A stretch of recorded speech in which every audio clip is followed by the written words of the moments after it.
Welcome to the TREPX Podcast. TREP is short for entrepreneur. One of the most meaningful and rewarding, yet difficult challenges you can take on. The TREPX Podcast gives you actionable insights, real examples, and success X factors from experienced entrepreneurs as we are learning, living, and sharing in the exciting endeavor of entrepreneurship. Now here's your fellow entrepreneurial traveler and host, Micky Deming. Hey, this is Micky Deming. Welcome back to the TREPX Podcast. Really excited about today's interview that I'm going to share with Aaron Walker from viewfromthetop.com. Aaron is a leader of masterminds and does a lot of coaching and mentoring, and he does that because he has seen it all in his own entrepreneurial experiences.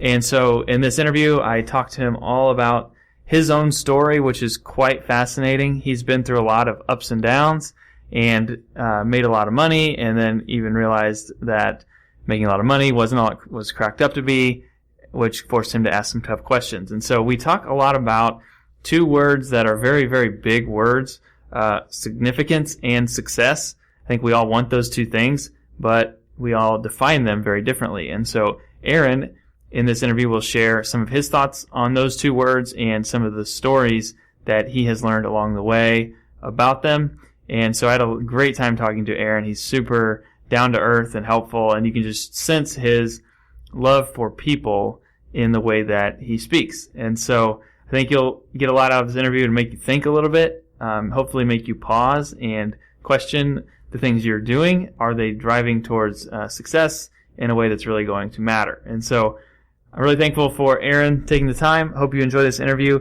To learn more about what Aaron Walker is up to, you can see his website at viewfromthetop.com, and he has actually put together a cool little package of free takeaways for this audience that you can go check out at viewfromthetop.com/TREPX. So definitely go and check that out. And for now, please enjoy this interview with Aaron Walker. Hello, Aaron. Welcome to the TREPX Podcast. How are you doing today? Doing great, Micky. Thanks for having me on, man. Yeah, thanks for coming on. I'm really excited to chat with you. There's so many different things that I just admire about you just from hearing you on other podcasts and reading what you've done that I'm pumped to talk, and there's so many things to cover. And just to start, I know there's two big words that kind of weave through what you're working on, and those are very big words, success and significance. And so, man, we all want that, don't we, right? Success and significance. We feel like we've earned some money and we've made a difference, and so that's exactly right, yeah. And in this audience of entrepreneurs, like those are words that really get us going, but I think can also be thought of in a lot of different ways. So I'll just start there with, like, how do you define those words, or what do those mean in the way that you teach the people you work with? Micky, if it's okay, I'm going to give a little backstory, and it'll kind of help you understand better how I kind of got to this point. Is that okay? That'd be awesome. Yeah, sounds great. Let me go back pretty far, okay? I'm 54 now, so I'm going to go back real quick to when I was 18 years old. I went and met a couple of gentlemen who had a lot of money, and they were coming in the store I worked at and buying diamonds for me and investing in that to kind of hedge against the inflation. This is way back, this is back in the 70s. And I introduced myself and asked them to form a partnership. To make a long story short, because people don't care about what I did, but the point is we formed a partnership, and we started a business when I was 18. There were three of us. And the Lord just really blessed it. We paid off a $150,000 loan in 36 months. It was a 10-year loan. We paid it off in 36 months. At that time, also, I had just gotten married, and Robin and I decided to live real conservative, really be frugal, and kind of delay gratification, and we would kind of live like no one else later. But right now, we were going to invest the money into our business. So we went and bought a second store. At 21 years old, it did equally as well. At 25, I bought another store. At 26, I bought another store. And so when I was 27 years old, a company in Fort Worth, Texas called Cash America came to town, and they bought me out. They just made an offer I couldn't refuse. And so I thought, oh, man, this is cool. I come from nothing in 9 years, and now I can quit work. And so I thought it was going to be, playing golf every day and fishing, and it was for about the first 90 days, and then I became very, very bored, and I had no purpose, I had no meaning, I had no reason to get up. So in 18 months, Robin told me, she goes, you got to do something. This is crazy. You're getting into bed in the middle of the day, you're bored, you're depressed, you have no reason to get up. I gained 50 pounds in 18 months. And so I went back to the store that I'd started with, bought 50% of it. We spent the next 10 years really building a great business. We quadrupled that business in 10 years. So one morning, August 1st, 2001, I was headed to the office. And, Mickey, I hit a pedestrian. And it rocked my world. This guy was crossing the street to catch a bus. He didn't see me. He just ran right out in front of me. It was, wasn't my fault. But needless to say, it rocked my world. So Robin was in Florida with our daughters, and she came home, and I said, listen, I'm done. I've been chasing money all my life. We've had stores. We've had good success. But the truth is my life could be taken in a nanosecond, just like that guy's. So I went to my partner, and I said, hey, I'm done. So we worked out an arrangement. He bought me out, and so then I decided that I was going to take a break. So I took off the next 5 years. We built a new house. We traveled extensively. And then for the third time, my wife said, hey, you got to do something. You're getting fat again. You're getting lazy. So in the construction business, we built high-end homes and small commercial for about 8 years. We took that company to number 1 3 consecutive years. And then when I turned 50, I retired. My good friend Dan Miller and Dave Ramsey, that I've been in a mastermind group with for a couple of decades, said, you're too young to quit. You got to start coaching guys and take that experience that you've got and take your 35 years of marriage experience and pour into some guys. So I started coaching, and Mickey, it's just blown up, man. It's crazy. I've got guys all over now that I coach one-on-one and lead mastermind groups, and I have what's called the community, where guys all over the world are joining this community at a real small fee just to participate, have the resources, the encouragement, the accountability that we all need and desire. And that's kind of where I'm at. So I just gave you 36 years in 5 minutes. But that's a lot. Yeah, yes, that's kind of my journey. But to answer your question now, I gave you the backstory. To answer your question, I discovered at that point of the accident that I had no significance. I had the success. I was able to travel, go and come, do as I please, but I really was focused inwardly rather than outwardly. And Robin and I just decided that we wanted to focus more on helping other people, reaching out, meeting their needs. And, Mickey, we all want a level of success. And for me, that's kind of choosing my own schedule. It's having financial freedom.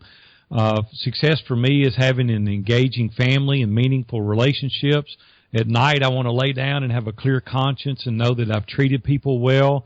I wanted to learn to take care of myself physically because I gained 50 pounds on 2 different occasions, and I said, I got to stop this yo-yo effect taking care of myself. I've got to lose some weight. 35 years, I told you I've been married, and the other day I stepped on the scales. I weigh the same today as I did 35 years ago. There ain't many of you 54-year-olds out there that can say that, but I'm proud of it. So I'm taking care of myself now physically. All those things are successful, but it was no significance even involved in what I just told you. And what I discovered is that meeting the needs of others and learning to engage and listen to people intently, stop waiting my turn to talk, and feel their needs and reach out and help them even when they can't repay me, because our motives sometimes are skewed. We do things for people because they can help us. And I said, I want to be available to other people even when it's not convenient. And in every business I've ever owned, I've wanted to provide beyond the minimal requirements. I wanted to give more than they're paying for.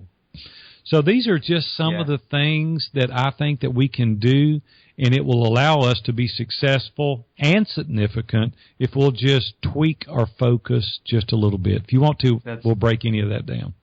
That's great. Wow. Your story was so interesting. I have like 15 follow-up questions, and my challenge is figuring out which one to go Well, what into. you need to do, man, is cancel that next interview. You'll take 2 hours and we'll talk talk all about day. whatever you want. So. Okay, so when you were 18, let's start there, and then we'll just kind of work our way year by year. No, I think so. What stands out to me though is that I think you had a definition of success, and then you achieved it, and then you realized this isn't what I thought it was going to be. This isn't what it cracked up to be, and then you were stuck. So I guess my question is, what is it that had to happen? I know your wife played a big role in it, but what is it that triggered you to kind of go back and dig back in, or what was it about your situation that just wasn't fulfilling you once you were in that kind of 90 days of boredom that you're in? Well, here's what happened for me. I wished I had some mentors and trusted advisors early on. I didn't. I had figured out myself because I didn't even know what a mastermind was. I didn't know what trusted advisors were. I just said, hey, I'll get in here and figure it out. Well, what happened to me was I kept moving the bar. I'll be happy when.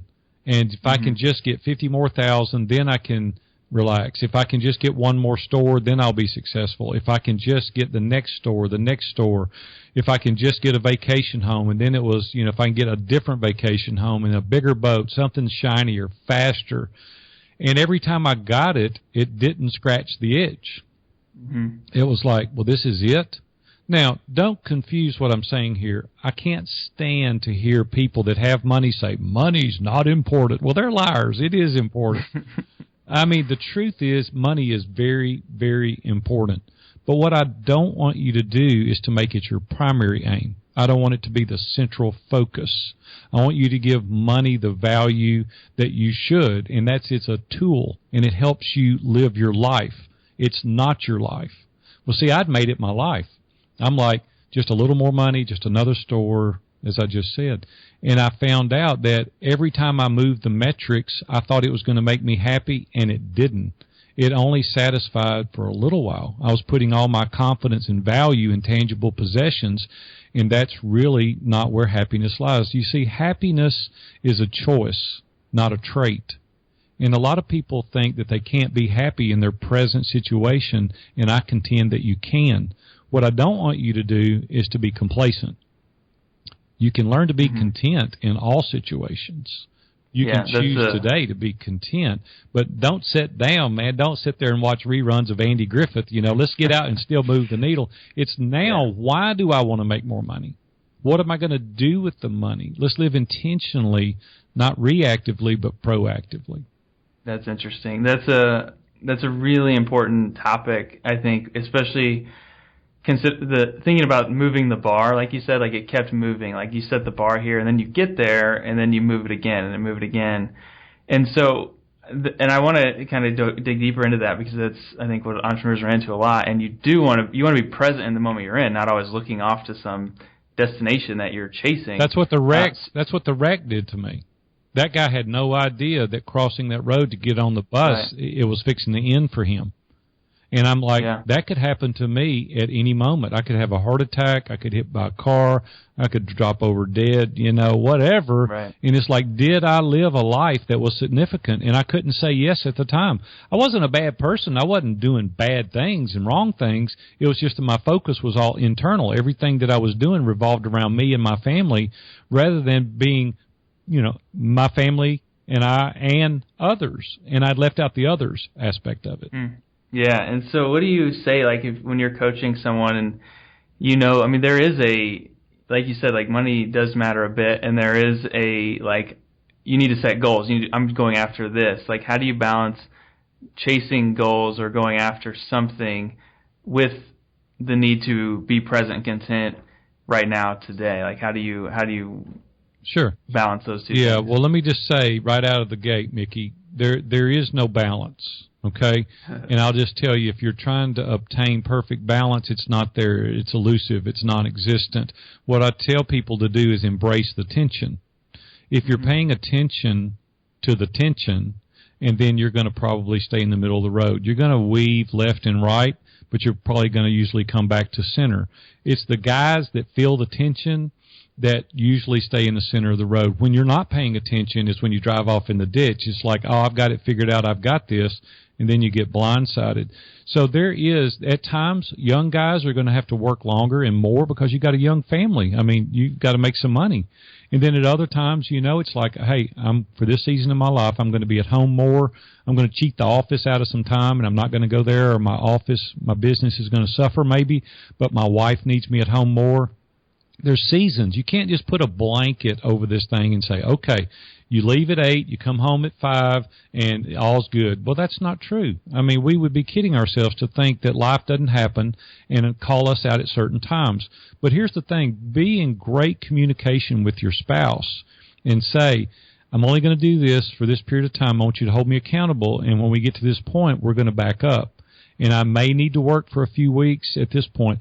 But what happens is we get hung up on climbing the corporate ladder, or we taste a little bit of success, and you go, oh, I like this. And then we come home one day to a house of strangers, and you weren't at your children's ball games, and you weren't at that recital, you weren't at that ballet.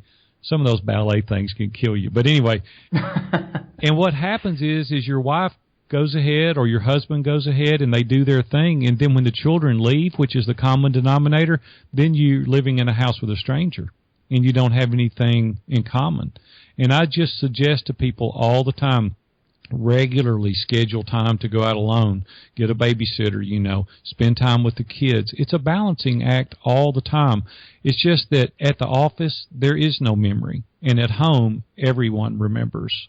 And I just don't want you to cheat your wife and your children out of the opportunity of you being the best father, the best husband, the best dad, at the expense or at the benefit of getting a little bit more money. It's just not worth it.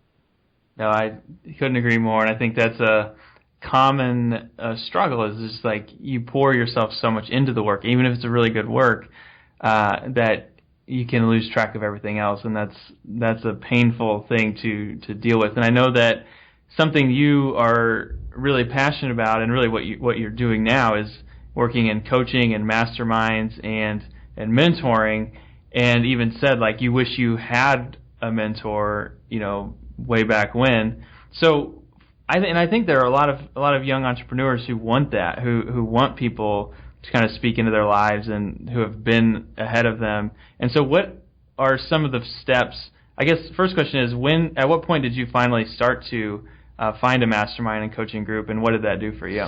Well, I really got lucky in this, and let me go back just a little bit. I'll go back 2 decades real quick. There was a guy came in my store trying to sell me advertising back in 1995. I just opened a new store. And he said, this is perfect. It would fit in great with my show, and I want you to advertise. And I said, no, thank you. I'm not interested. I don't know you. I don't know anything about your show. Well, he said, I'll give you a week advertising if you'll just try me. And I thought, well, this is not such a bad deal. Sure, I'll do that. So I said, okay. Well, that was my first encounter with Dave Ramsey. He was on one station. He was the salesman in Nashville, Tennessee. And after a week, I signed up with him. We've been on his show now every day for 2 decades as an advertiser. So it worked. It's not free anymore either. I'll tell you that. Oh, man. I'll tell you right now, it's not free. But anyway, so I met Dave then, and Dave said, hey, after a period of time, he got to know me a little bit. He said, why don't you come join our mastermind group? And I said, well, that'd be pretty cool. What is a mastermind group? And he told me, what they did. And so I went and joined. So for the next 10 or 12 years, we met in Dave's office every Wednesday morning at 7 o'clock. And we just had a great time doing life together, challenging each other, empowering, encouraging. And that come over time. Building those relationships don't happen overnight. And it, quite honestly, just to be totally transparent, it took a couple of years to get comfortable in an environment with guys that I didn't know, to be totally honest. See, there's a transparency that you get to after a while once you learn people are trustworthy. Now, let me just tell you, you're an idiot if you go into a group and you just lay it all out there at one time, put all your dirty laundry up for everybody to see. Don't do that. Take time. This is a process, and it's a long-range, long-term relationship process.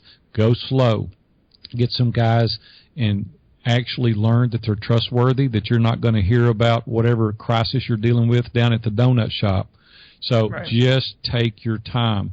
I tell a lot of guys at their church, if they're people of faith at your church, kind of test the waters and just say, hey, Billy or Bobby, or, if it's women, hey, Susie or, Robin, would you like to do this or that? And then just get together, start testing the waters, see if your objectives are the same.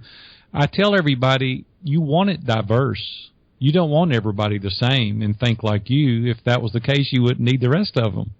And so just get a diverse group, but have the same objective as far as to what they draw their information from. And so you want to be headed in the same direction. You don't want to be pulling apart. So you want to be people of character, have high morals, have the same values, and then everything else we can kind of figure out as we go. So just get 3 or 4 guys together, start meeting, having coffee, having breakfast, building the relationship, go out on the boat, play golf, hunt, fish, whatever you're going to do together, and just begin to explore the possibility of forming a mastermind or an accountability group. I like that. That's some really good advice, and especially like finding a diverse group, but that they're heading in a similar direction. I think that's really good. And so you said 3 or 4. Like, do you find that there's an optimal number or like kind of a range where it should be if you have a group like that? I would suggest no less than 5 and no more than 12 for 2 reasons. The no less than 5, because if a couple of guys are out, there's still enough synergy and energy there to carry on your meeting. And I would suggest, without a question, meet weekly. There's too much life happens monthly. And so meet weekly, whether it be in a virtual conference room or whether it be in person. And the other thing is I wouldn't do more than 12, because more than that, you don't get any airtime as an individual. Right. So I'll tell you a quick little story. So years ago, I was going through a really, really dark time in my life. It's irrelevant what it was, but I couldn't get over it. I don't know, Mickey, if you've ever experienced a point in your life you just couldn't get over something. Yeah. Well, this was going on for months, and I'd go into the group, and it'd be like, oh, God, here we go. I knew that was the look I was getting from it, but I just couldn't get over it. So one day, it was a Saturday morning, I was at Ace Hardware here in Hendersonville, and my phone rang, and I looked down, and it was James, one of the guys in my group, and I thought, this is either going to be really good or really bad, because we don't talk to each other on the weekends. We reserve that for our families. We only talk to each other during the week.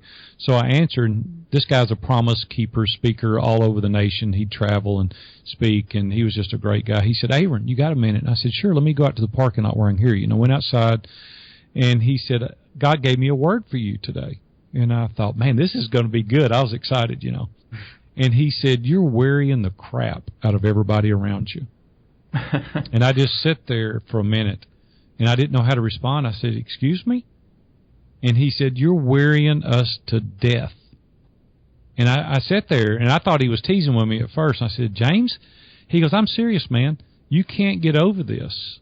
And let me just tell you, in the book of Isaiah, it says, take the chains from around your neck and move on. And, brother, it's time. You were moving on. I see you. I got to go. And hung up. And there I stood, Mickey, I'm in Ace Hardware's parking lot, and I'm about ready to bite a nail into. I'm so upset. And then I calmed down. I thought, the audacity of him. I cannot believe that he did that. And then I stood there a minute, and I said, you know what? This guy's spent years with me, and he cares enough about me to nudge me on. And I'm going to tell you something. I can point back to that day, and I can say my life changed forever as a result of his encouragement, because I got over it. I said, you know what, man, he's exactly right. And I did. I took it off, and I went forward. I got over it. Well, see, if I hadn't invested years with that guy, he wouldn't have had permission to do that. And if he didn't care about me enough, he wouldn't have called me. And that is one of many examples I can give you that we all have done that with each other. There's going to be times of death. There's going to be celebration times like weddings. There's going to be birthdays. There's going to be victories. There's going to be sadness. There's going to be bankruptcies. You need people in your life to walk with you through all those. So whatever you do, I don't care who's listening to this, if your ears are hearing this message, woman or man, you need people around you that you meet with on a weekly basis. That's great. I appreciate that. And I think it's interesting because it's similar, like we talk about financially, how you can't really just have this destination that you arrive at and then you're like, okay, now I can relax, I've arrived. It's the same with maturity. Like, you don't ever arrive and you're like, okay, I'm done learning and done growing, so now I'm here. I think you're constantly learning, and the challenge for entrepreneurs especially is a lot of times we feel isolated, and a lot of times we feel like nobody really understands what we're dealing with day to day, and so we can lose that. We can go months at a time without having anyone that's near us to be like, hey, dude, what are you doing? You need to snap out of it and get it together. So I think that's really, really helpful. And I think, it's fun for me to hear this too. so for me, I'm 29, and so I'm curious for you in all that you've seen, all the coaching you've been through, and even saying like what you wish you had when you were younger. I'm sure you see patterns and things that come up regularly, and things that are common struggles. And so, what's one or two things you would say, like if you could talk to anyone who's like in their 20s, that you think they would need to hear in terms of kind of maturity and growth and finding success and significance? Well, it doesn't matter if you're in your teens or you're, 110. It doesn't matter the age. Here's a common thread I see every day with men. Men are afraid to let the shield down and let people realize that they're fallible, to let people know that they don't have it all together. I'm just going to tell you right now, I've been around a lot of successful people. They are knuckleheads just like me and you, Mickey. I mean, they have areas that they're blinded. And they even Dave, including Dave, especially Dave. No, I'm just kidding. Dave's he's one of my best friends, and but he's got things that he has to deal with. He'll come in, he'll say, "Listen, I can't take this to my team, but I'm struggling. I've got this area I need to work on right now, just personally, whether it be with he and Sharon or he and the team." And he'll say, "I need your advice." None of us have it all figured out, right? We go through seasons in our life, and we need people around us. See, the problem is that we are looking at it through one lens, and that's ours. But when you have 5 or 10 guys, recently I was going to do something, and I thought it was awesome. Went and talked to Robin about it, and I said, "Here's what I'm going to do." And she said, "What about your guys?" I said, "What about them?" She said, "You need to go talk to them." So I went individually to lunch and coffee. Had coffee with some of them, had lunch with some of them, talked to 12 guys. 11 of the 12 guys told me not to do it. And I'm like, "Are you serious?" I had no clue. I didn't see it from the perspective by which they saw it. I can promise you it was the right decision in not doing it. In retrospect, I look back and I said, if I had, there would have been errors here, here, and here. We're so close to ourselves, we need different perspectives. Other people have life experiences that can look back. So the answer to my question, the common thread, is not with the world. Everybody doesn't want to hear about all your warts, but with a close group of people go, "Hey, I'm going to subject myself to this scrutiny.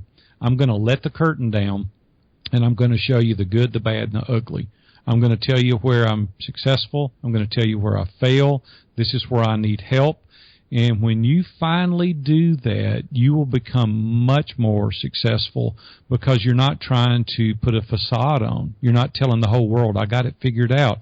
And that's where men get in trouble. Then they do something that they're not capable of, or they make a decision that they should have looked at it from 2 other perspectives. And so I would say that's a common thread, especially with men. Yeah, no, I love that. That's helpful. I think I heard it said recently that to focus on progress, not perfection. I think that's a really nice way to think of it, because if you try to become to the point where you're above criticism, that's going to be a frustrating way to live. Yeah, there is no perfection. We can all learn at any age. Yeah, no, I think that's excellent. And so now that you're in this kind of new season of coaching, do you feel like you're kind of in a better place than some of those times before where you had attempted to quote unquote retire? Do you feel like you're at the best place you've been in terms of success and significance in your own life? Well, I guess that's subjective as well, but let me just say, from the way I feel right now, I'm having more fun, and I feel like I'm impacting the lives of other people more than I ever had. And quite honestly, I don't mind sharing this. Financially, I'm probably doing better now than I've ever done. And this was post-retirement. And it's because the reciprocity has kicked in of me helping others in regards to now they want to help me. And it is so much more enjoyable to do life that way, to genuinely reach out and try to help other people obtain their goals, their dreams, and you pour into those people. And just naturally, they want to be around you. They want to introduce you to their friends. It's just a lot more enjoyable place, Mickey, to be than to holding your cards so close to the vest and not showing anybody. We have this scarcity mentality that if I give away a little or if I tell a trade secret, I'll tell you one more little quick story. When I was in the construction industry, there were 10 builders in our metropolitan area that were kind of the elite builders, kind of the top builders that got an opportunity to quote on all the big jobs. So we got together and said, let's form an alliance rather than competing against each other. Let's get together. We formed the Master Custom Builder Council, and we said we'll use our strength. We'll come together and share our resources. We'll share our tools. We'll share our buying power. As a result of that, we had 3 vendors in every category that we needed to build houses. Who do you think they were going to give the best price to? Well, when they gave us the best price, it made us more competitive, and so we got more customers as a result of it. So we formed an alliance, a team. We had Parade of Homes that we did together. Now we've got the guys that were competing against each other, and we still competed against each other, even through that process. But we shared information, we gave help, we shared resources, we shared subcontractors, and it made everybody better. The last year I was in the construction industry, those 10 builders did $115 million in business by forging a relationship together and working together. It's the same way in any industry you're in. If you will quit trying to hide everything and start sharing valuable information, the opportunities will come from places you never thought possible.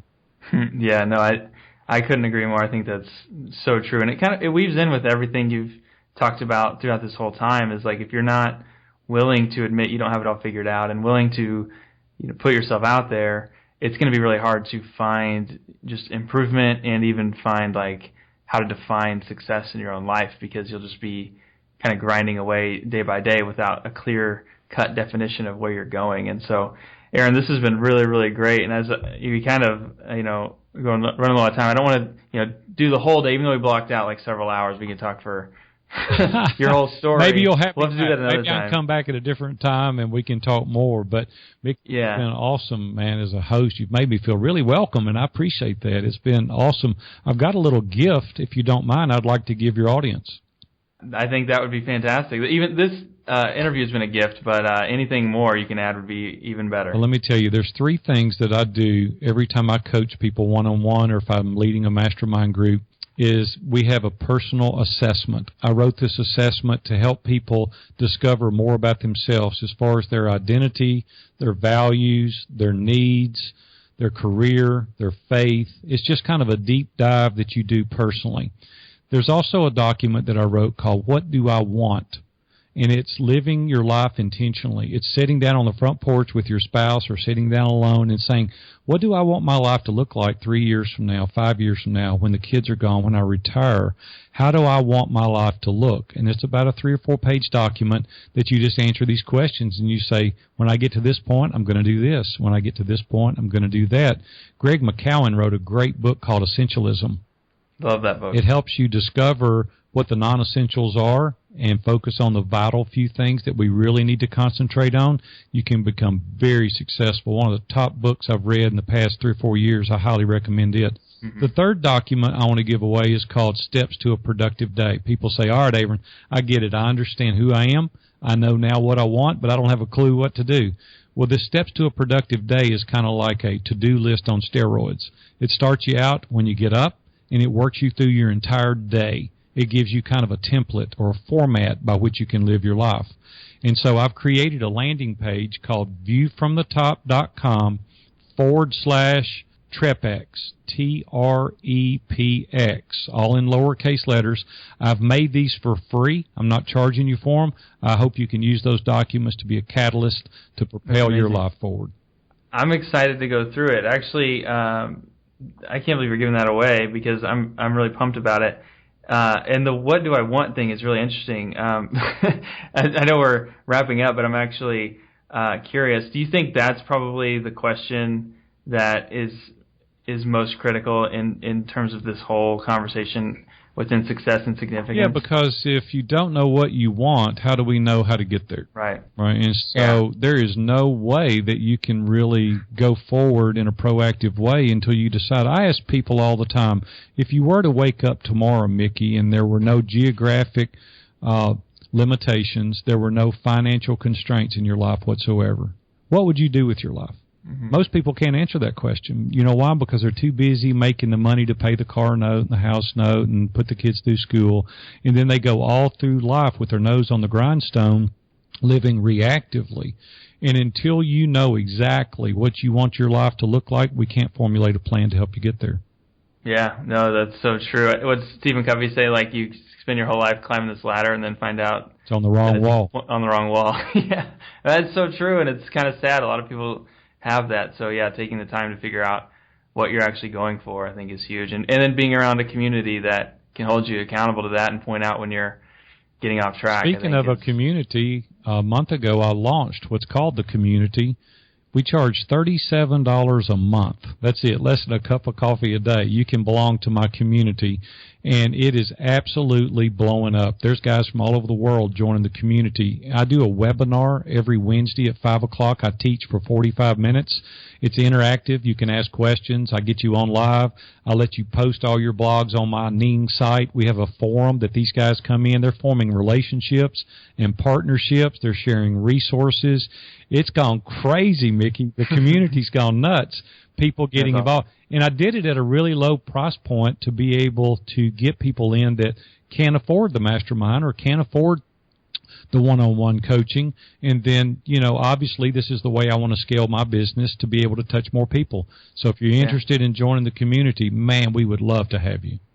That's great. That's awesome, Aaron. I really appreciate everything. This has been definitely an eye-opener. I think it'll make everybody think a little bit and hopefully spend some time thinking about where they're going and who they're surrounding themselves with. So I can't thank you enough. I really appreciate it. And, you know, I think we've covered most of it, but can you share a little, or just to wrap up, where can we find out more of you from the top.com? Just go there. Everything's there. It's VFT Coach is my Twitter, my personal email, cell phone's there. I'm easy to get a hold of. If you go to View from the Top, you can find out anything you want to know about me. I would love to talk to you if you are interested in one-on-one coaching, if you are interested in belonging to a mastermind group that I facilitate every one of these personally. And so we have 10 guys that come together. You know, I coach men, nothing against women. It's just that my niche market is men. And so that's what I do. And if you're interested in any of those, I'd love to have you. So, hey, my book comes out in the spring of 2016. It's called An Eagle's View. And I'm going to be telling my story along with a peek behind the curtain about spending 10 or 12 years with some of Nashville's most highest achievers. So, that's awesome. Yeah, I'd love for you guys. Maybe you'll have me back on. Maybe you'll have me back on and we'll promote my book. And let's do it. Yeah, let's plan on that. Right. I'm excited about it. Thanks, Mickey. I enjoyed it. Yeah, thank you, Aaron. I really appreciate it. Have a great day. Thank you for listening to the TREPX Podcast. For more episodes, interviews, and business growth tools, please visit TREPXgroup.com.